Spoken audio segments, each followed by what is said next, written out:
মোক কোনো দলীয় সতীৰ্থ যাৰ লগত মই ৰাজনীতি কৰিছোঁ কোনেও মোক এতিয়ালৈকে আপুনি লস্কৰ বহক ভুল হৈছে বুলি কোৱা নাই। সেইকাৰণে মই সকলোৰে শুনি আছোঁ আৰু মোৰ জিলাৰ বহু কৰ্মী আজি ৰাতি আহি আছে, ইতিমধ্যে কিছু আহি তেওঁলোক পাইছে জিলাৰ পৰা আহি, গতিকে তেওঁলোকেও আলোচনা কৰিছে। আমাৰ বিহপুৰীয়াৰ পৰা মই প্ৰতিনিধি কৰিছিলোঁ, তাৰ তেওঁলোক আহি আছে, ৰঙানদীৰ পৰা আহি আছে, লখিমপুৰৰ পৰা আহিছে। সকলো কালিলৈ গোট খাব ইয়াত, সকলো গোট খাই পেলাই সকলোৱে মিলি এতিয়া বিহপুৰীয়াত আমাৰ ৰাম ভূঞা আছিলে, আজি 5 বছৰ লাগি আছে, তেওঁ আহিছে। তেওঁলোকে টিকেট বিচাৰিছে 6 গাঁৱত। হামিদদাৰ ডিপ্ৰাইভ হৈছে যোৱাবাৰ, কিন্তু তেখেতৰ চিট ধুবুৰী একো বদনাম নাইকিয়া মানুহ, ডিপ্ৰাইভ হৈ পেলাই ৰাতিয়ে দিনে কংগ্ৰেছ কৰি আছে। গতিকে সেই সকলোৰে শুনিম, সকলোৰে শুনি পেলাই যিটো সকলোৰে মতামত হ'ব সেইটোৱে মোৰ সিদ্ধান্ত হ'ব। মুখ্যমন্ত্ৰী ডাঙৰীয়া আমাৰ ৰাজ্যখনৰ মুখ্যমন্ত্ৰী হিচাপে মোৰ ঘৰখনলৈ যদি আহে, যিকোনো এখন অসমৰ মানুহৰ ঘৰলৈ যদি মুখ্যমন্ত্ৰীজন যাম বুলি কয়, সেইটোতো সেই পৰিয়ালটোৰ কাৰণে নিশ্চিতভাৱে এটা গৌৰৱৰ খবৰ। তেওঁৰ এটা আহিবলৈ ইচ্ছা প্ৰকাশ কৰিছে, আহিলে মই নিশ্চয়, আৰু আমি একেলগে আছিলোঁ এসময়ত আৰু হিমন্ত বিশ্ব শৰ্মাকো, হিমন্ত বিশ্ব শৰ্মা ডাঙৰীয়াও কংগ্ৰেছৰ পৰা যোৱা নাই। হিমন্ত বিশ্ব শৰ্মা ডাঙৰীয়াই আমাৰ সৰ্বমুঠ যি MLA আছিলে তাৰ ভিতৰত 58জন বিধায়কে তেখেতক মুখ্যমন্ত্ৰী বিচাৰিছিল, তেখেতক মুখ্যমন্ত্ৰী বিচাৰিছিল 58জনে। আৰু ইফালে আছিলে 23জন, আপোনালোকে জানে। ইফালে ইণ্টাৰনেল ডেমক্ৰেচি। এতিয়া মোক 20জন MLA চহী কৰিলে ভাঙি দিলে, আৰু হিমন্ত বিশ্ব শৰ্মাক 58জন MLA চহী কৰিলে মুখ্যমন্ত্ৰী দিবৰ কাৰণে নিদিলে। আপুনি অংকটো নিজে চাওক, আপুনি নিজে চাওক। মোৰ ক্ষেত্ৰত 20জন MLA চহী কৰিলে, মই নাই, আৰু হেৰিয়াৰ ভিতৰত 58জনে চহী কৰিলে মুখ্যমন্ত্ৰী লাগে বুলি। 58জনে চহী কৰোঁতে তেখেতে মুখ্যমন্ত্ৰী নাপালে, দল ত্যাগ কৰিবলগীয়া বাধ্য কৰা হ'ল। গতিকে এই ৰাজনীতিবিলাক কিমান দিন চলিব? এই ৰাজনীতিবিলাকৰ বিৰুদ্ধেতো কোনোবাই মাত মাতিব লাগিব, আৰু মাত মাতিছোঁ। মাতাৰ কাৰণে বহুতে মোৰ সম্পৰ্কতো নিজস্ব মতামত দিব অধিকাৰ আছে। আজি টিভিবিলাকত টক শ্ব' হৈছে, চবেই নিজৰ নিজৰ মতামত ৰাখিব, কিন্তু মই ভাবোঁ যে মই যি কৰিছোঁ মই বিবেকৰ দংশনত কৰিছোঁ, আৰু মই মোৰ নিজৰ দল নিজে হাতে গঢ়া তেজ দিছোঁ এই দলটোৰ কাৰণে, মাৰ খাইছোঁ দলটোৰ কাৰণে, ভোকে পিয়াহে দলৰ কাৰণে দিনে নিশাই কাম কৰিছোঁ, অসমৰ ৰাইজ সাক্ষী, আপোনালোক সাক্ষী। আৰু নিজৰ যিটো চৰিত্ৰ, ৰাজনৈতিক চৰিত্ৰ, সেইটো সুদৃঢ় কৰি ৰাখিছোঁ। আৰু যেতিয়া আপুনি আঘাত পাব, স্বাভিমান থাকিব, আত্মসন্মানবোধ থাকিব, আৰু স্বাভিমানত যদি আপুনি আপোচ কৰে, আপোনাৰ থাকিব কিন্তু, মানে চবেই চব কথা জানে। আজি ধুবুৰীত কংগ্ৰেছ কেনেকৈ জিকিলে? ARDF-ৰ লগত 21 চনত এলায়েন্স কৰা মূল মানুহজন কোন আছিলে, আৰু এলায়েন্স ভঙা মূল মানুহজন কোন? এলায়েন্স কৰা মানুহজন এতিয়া হায়েষ্ট বেনিফিচিয়াৰী, আৰু এলায়েন্স ভঙা মানুহজন এতিয়া সৰ্বহাৰা। আপুনি আজমলৰ লগত এলায়েন্সত থাকিলে চকীখন এৰি দিম বুলি কৈছিলোঁ, এলায়েন্স ভাঙিলোঁ। ধুবুৰী ৰাইজে কওক এলায়েন্সৰ বিৰুদ্ধে কোন লাগিছিল, আৰু এলায়েন্স 2021 চনত কোনে ওপৰলৈ হাত দাঙিছিলে, ফটোখন চাব আপোনালোক। আজমলৰ লগত এতিয়াতো প্ৰদ্যুৎ বৰদলৈ ডাঙৰীয়া, ৰাণী নোৱা ডাঙৰীয়ানী, দেৱব্ৰত শইকীয়া ডাঙৰীয়া, আব্দুল খালেক ডাঙৰীয়া, আমিতো হাইকমাণ্ডক চিঠি লিখিছিলোঁ এলায়েন্স নালাগে বুলি 21 চনত। আমি 21তো এলায়েন্স বিৰোধিতা কৰিলোঁ, আমি 24ৰ আগতে এলায়েন্সটো ভাঙিলোঁ। এলায়েন্স ভঙাৰ কাৰণে কৰিমগঞ্জত 15,000 ভোটতে হাৰিছে। তাৰপাছত পানিছমেণ্ট কাৰ হ'ল? ভূপেন বৰা। এতিয়া যিটো ৰাস্তাৰে দলটো আগবাঢ়িছে, এই ৰাস্তাটোত গ'লে দলটোৰ ভৱিষ্যত নাই আৰু সেই কথাটো মই বাৰম্বাৰ আজি কেইদিনমানৰ আগতে গ্ৰীণউড হোটেলত মই কৈছোঁ যে দলটো ছুইচাইড বমলৈ ৰূপান্তৰিত হৈছে মই কৈছোঁ নেতৃত্বত গ্ৰীণউড হোটেলত আজি কেইদিনমানৰ আগত মই বাৰে কৈ আছোঁ মই এখন চিঠি 1 মাহৰ আগত দিছিলোঁ নেতৃত্বক যে এনেকৈ চলি থাকিলে মই প্ৰেছ মিট কৰিম আপোনালোকৰ বিৰুদ্ধে মই প্ৰেছ মিট আজি মই ইয়াত বহিছোঁ কৰা নাই এতিয়ালৈকে সেই প্ৰেছ মিট মই যিবিলাক কথা ক'ম বুলি কৈছিলোঁ মই লিখি দিছিলোঁ ৰিটেন হোৱাটছআপত মেছেজ দিয়া আছে যে মই এনেকৈ যদি দল চলে মই প্ৰেছ মিট কৰিম এমাহৰ আগত কৈছোঁ মোক কেলৈ মাতি নাপাতিলে আপুনি তাৰপাছত ডিব্ৰুগড় তিনিচুকীয়ালৈ অবজাৰ্ভাৰ কোন কৈছে টিকেট কাক কোন আপোনালোকে নামবিলাক উলিয়াই ল'ব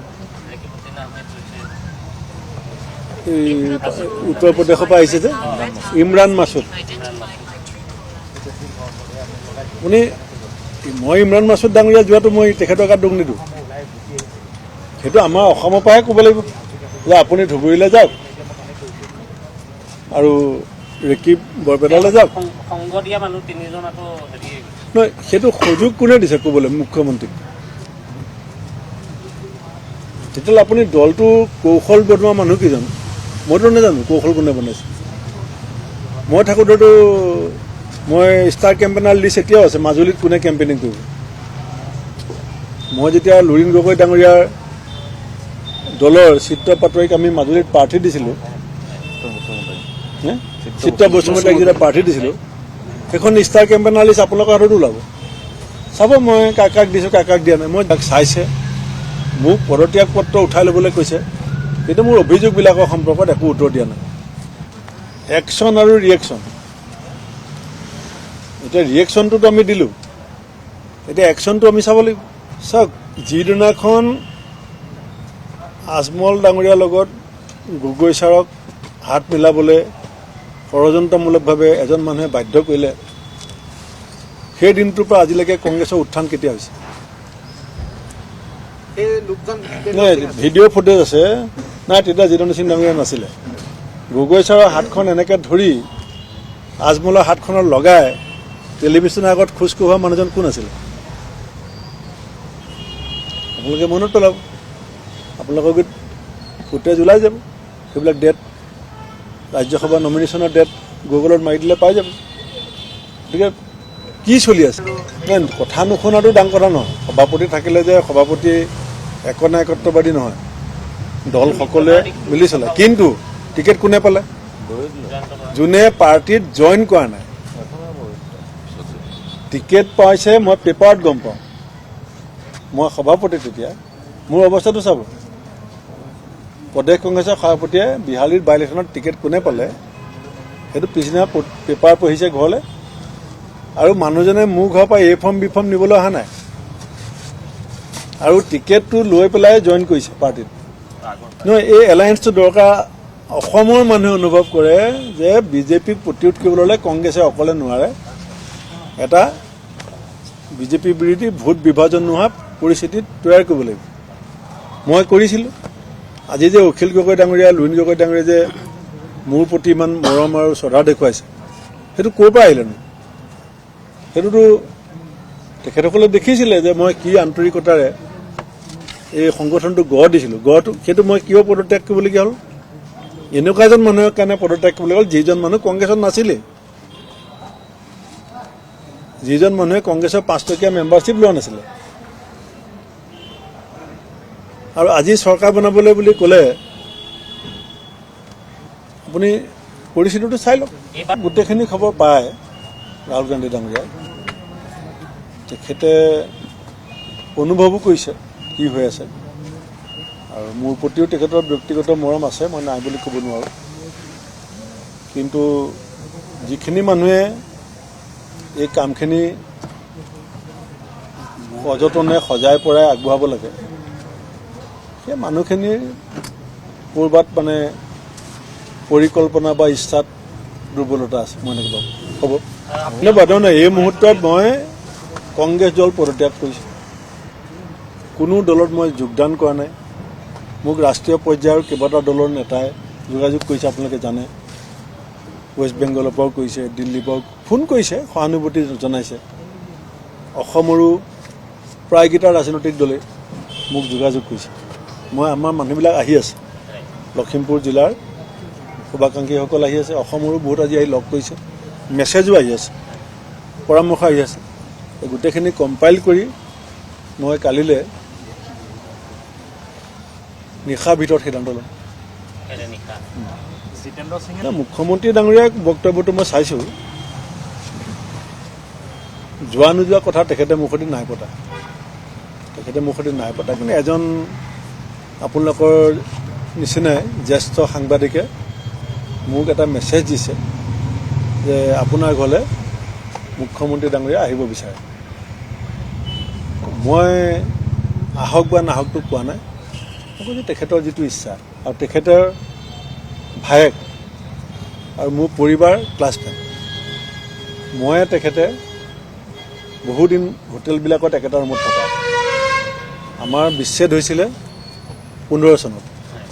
সেইটো ব্যক্তিগত বিচ্ছেদ নহয়, এটা ৰাজনৈতিক পটভূমিত আমাৰ বিচ্ছেদ হৈছে, আৰু তাৰপাছত আমি দূৰে দূৰে আছোঁ। এতিয়া তেখেত যদি মোৰ ঘৰলৈ আহিব বিচাৰে, মুখ্যমন্ত্ৰীজন আহিলে মই বেয়া নাপাওঁ। সেইকাৰণে ইচ্ছা আছে ৰাজনীতি কৰাৰ, আৰু ৰাজনীতি কৰিবলৈ এখন প্লেটফৰ্ম লাগিব। অকলে অকলে কৰাৰ বিষয়টো এইটো নহয়, এখন প্লেটফৰ্ম লাগিব। বিজেপিক এতিয়া মই টিভিত দেখিছোঁ যে কৈছে যে ভূপেন বৰা আহিলে আদৰণি জনাব। সেইটো এটা ঠিকে আছে, এনেকৈ আপুনি মোৰ ঘৰলৈ আহিলে মই ভাল পাম, সেইটো ঠিক আছে। সেইটোতো অখিল গগৈ ডাঙৰীয়াও কৈছে, এতিয়া লুৰিণ গগৈ ডাঙৰীয়াও কৈছে। আপুনিয়ে কওক, এতিয়া মই যদি কনিষ্টবল হৈ জইন কৰোঁ, তেতিয়া মই ৰাইজক সহায় কৰিব পাৰিম জানো? সেইটো এইটো প্ৰাধান্যতা, কিন্তু সেইটো সঠিক নহ'ব, কাৰণ তেখেতে নিজৰ কপালৰ ঘাম পেলাই বহুত সংগ্ৰামৰ মাজেদি দলটো এই পৰ্যায়লৈ আনিছে। সেইটোত মই হাইজেক কৰা, তেখেতে সেইটো এটা প্ৰাধান্যতা দেখাইছে। মই তেখেতক আন্তৰিকভাৱে কৃতজ্ঞতা জনাইছোঁ যে মোৰ আটাইতকৈ সংকটকালীন সময়ত মোৰ এজন ভাই মোৰ কাষত থিয় দিছে।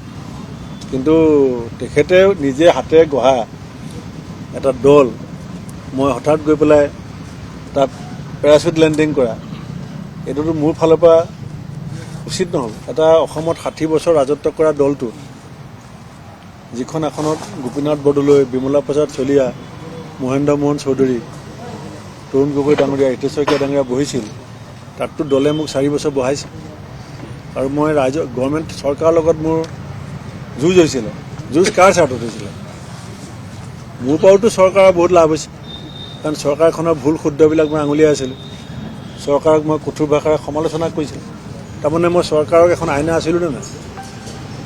মইতো চৰকাৰৰ সন্মুখত এখন ড্ৰেছিং টেবুল আছিলোঁ, চৰকাৰে নিজৰ চেহেৰা দেখিব পাৰিছিলোঁ। কিন্তু মই এটা কথা কৈ দিলোঁ, অসমৰ ৰাইজক কৈছোঁ আপোনালোকৰ জৰিয়তে, ৰাস্তা কি হ'ব মই নাজানো, কিন্তু মানুহজন একেদিনো থাকিব।